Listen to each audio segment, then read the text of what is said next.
नमस्कार, जय हिंद। कैसे हो दोस्तों? उम्मीद है सब लोग अच्छे होंगे। दोस्तों, जीडीएस 2024 की भर्ती के लिए जिन लोगों ने फॉर्म अप्लाई किया था और जिनको फोर्थ मेरिट लिस्ट का वेट है, जिनका नाम थर्ड मेरिट लिस्ट में नहीं आया था, तो उनके लिए खुशखबरी आ गई है। थर्ड मेरिट लिस्ट आ रही है, ठीक है। ये ऑफिशियल वेबसाइट पे जाके हमने चेक किया है, ऐसा नहीं कि खुद से बोल रहा हूँ। तो वहाँ से अनाउंसमेंट किया गया है कि थर्ड मेरिट लिस्ट आने के बाद में अब फोर्थ मेरिट लिस्ट आ रही है, ठीक है दोस्तों। लेकिन अब इससे पहले बात करने वाले कि कुछ लोगों का कमेंट है कि सर वहाँ ऑफिशियल वेबसाइट पर कुछ ऐसी जगह है, कुछ ऐसी साइट है जहां पर कट ऑफ बहुत कम दिखा रहा है कि इस बार 78%, 70%, 75%, 80% वालों का सिलेक्शन हो जाएगा। तो क्या सच में सिलेक्शन हो जाएगा? कट ऑफ इतनी कम जाने वाली है, इस पर बात करने वाले हैं। और दोस्तों, दूसरी बात एक चीज़ है कि ये मेरिट लिस्ट जो आ रही है, इसके बाद में क्या अगली मेरिट लिस्ट आएगी या नहीं आएगी? दोस्तों, चौथी मेरिट लिस्ट के बाद में कितनी सीटें फिल हो गई, तो सारी चीज़ें समझना है। क्योंकि अगर आपका परसेंटेज कम है या आपका नाम थर्ड मेरिट लिस्ट में नहीं आया है, तो आपको वेट करना चाहिए या नहीं करना चाहिए, उम्मीद रखनी चाहिए कि नहीं रखनी चाहिए, आपका इस मेरिट लिस्ट में होगा या नहीं होगा।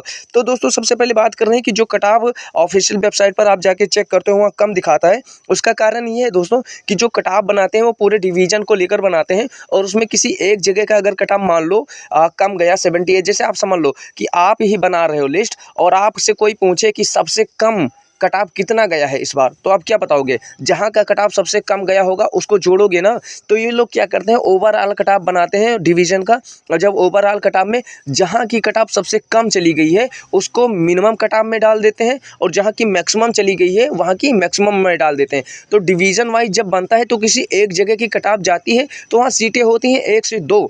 अब मान लो 1 से 2 सीटें किसी ऐसी जगह की हैं जहां कट ऑफ चला गया 68 या 70 चला गया, तो किसी एक या दो जगह का, जैसे आप पोस्ट प्रेफरेंस में क्यों इतना डालते हो, 20 जगह 25 जगह क्यों डालते हो कि 20-25 जगह में कहीं भी हमको जॉब मिल जाए, इसी वजह से तो डाला जाता है। तो उस 20-25 जगह में किसी एक जगह का, अब पूरे डिवीजन में कितनी जगह हैं उसमें से किसी एक जगह का कट ऑफ कम चला गया, तो ये लोग क्या करते हैं, उसी अकॉर्डिंग अगली मेरिट लिस्ट का कट ऑफ दिखा देते हैं कि मिनिमम इतना कट ऑफ जाने वाला है।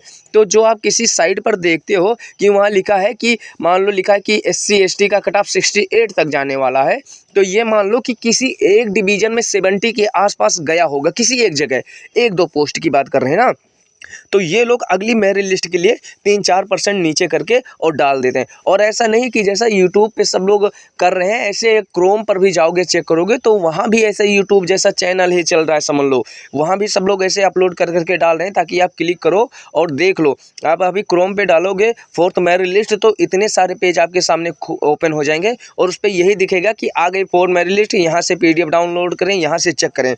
तो ये चीज़ें हैं दोस्तों। तो कट ऑफ इतनी कम जाने वाली नहीं है। हाँ, कट ऑफ की अगर बात करें तो 1-8 परसेंटेज कम हो सकता है थर्ड मेरिट लिस्ट के अकॉर्डिंग, बाकी ज़्यादा डिफरेंस देखने को नहीं मिलेगा। अगर आप जनरल में हो, आपका 90 के आसपास नहीं है, तो फोर्थ मेरिट लिस्ट में भी चांस नहीं है। हाँ, किसी अलग डिवीजन में, किसी पर्सनली एक डिवीजन में 2-4% नीचे हो जाए उसकी बात नहीं करें, बस ओवरऑल ये मान के चलो आपका 90 होना चाहिए। अगर आप SC ST में हो फिर भी आपका 86-87 होना चाहिए, ठीक है।